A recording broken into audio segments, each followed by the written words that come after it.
సంగారెడ్డి జిల్లా పటంచెరు మండలం పాషమైలారం గ్రామంలో విద్యుత్ వినియోగదారుల గృహజ్యోతి పథకం 200 యూనిట్ల ఉచిత విద్యుత్ కార్యక్రమం నిర్వహించారు. తెలంగాణ రాష్ట్ర ప్రభుత్వం గృహజ్యోతి పథకంలో భాగంగా గృహ విద్యుత్ వినియోగదారులందరికీ కూడా రాష్ట్ర వ్యాప్తంగా 200 యూనిట్ల లోపు విద్యుత్ వాడుకునే వారికి ఉచితంగా విద్యుత్ ఇవ్వడానికి ఆదేశించడం జరిగిందని assistant divisional officer Tuljaram Singh అన్నారు. ఈ కార్యక్రమంలో Tuljaram Singh, assistant divisional officer Isnapur Raviteja, sub engineer Isnapur, line ఇన్స్పెక్టర్లు శ్రీనివాస్, ఫోర్మెన్ రవి మరియు ఇతర సిబ్బంది పాల్గొనడం జరిగింది. ప్రత్యేకించి విద్యుత్ వినియోగదారులందరికీ మనవి చేయడమేమనగా, దయచేసి ఇంతకుముందు మేము కోరినట్లుగా రేషన్ కార్డు, ప్రజాపాలనలో ఇచ్చిన దరఖాస్తు, ఆధార్ కార్డు, ఫోన్ నంబరు మా సిబ్బందికి ఇవ్వవలసిందిగా కోరుతున్నామని వారు తెలిపారు.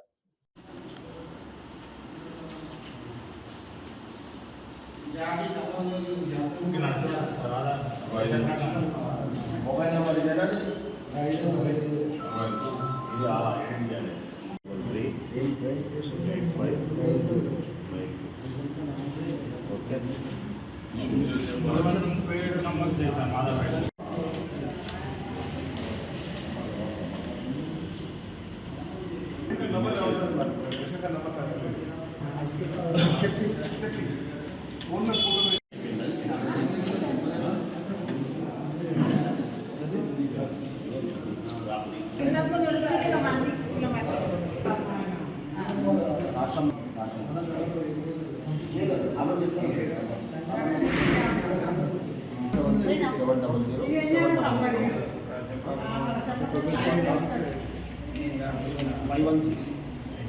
రాష్ట్ర ప్రభుత్వము గృహజ్యోతి పథకంలో భాగంగా గృహ విద్యుత్ వినియోగదారులకు అందరికీ కూడా రాష్ట్ర వ్యాప్తంగా 200 యూనిట్ల లోపు వాడుకునే వారికి ఉచితంగా విద్యుత్ ఇవ్వడానికి ఆదేశించడం జరిగింది. అందులో భాగంగా విద్యుత్ వినియోగదారులకు సంబంధించినటువంటి ఫుడ్ సెక్యూరిటీ కార్డు అంటే రేషన్ కార్డు మరియు ఆధార్ కార్డు, వారికి సంబంధించినటువంటి ప్రజాపాలనలో వారు చేసుకున్నటువంటి దరఖాస్తు నంబరు మరియు వారి యొక్క మొబైల్ నంబర్ను కరెంటు బిల్లుకు అనుసంధానం చేయడము జరుగుతూ ఉన్నది. ఇందులో భాగంగా మేము ఈరోజు పాషమైలారం గ్రామం లోపల విద్యుత్ వినియోగదారుల నుండి వివరాలను సేకరిస్తూ ఉన్నాము.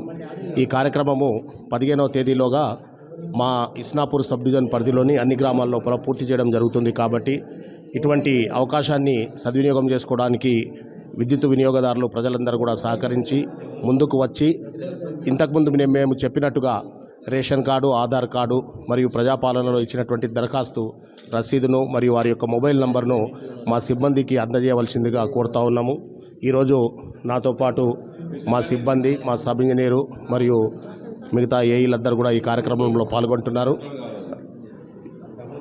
Tuljaram Singh, assistant divisional engineer operation Isnapur మరియు రవితేజ, సబ్ ఇంజనీర్ ఇస్నాపూరు, మా లైన్ ఇన్స్పెక్టర్లు శ్రీనివాసు, ఫోర్మెను రవి మరియు ఇతర సిబ్బంది కార్యక్రమంలో పాల్గొనడం జరిగింది.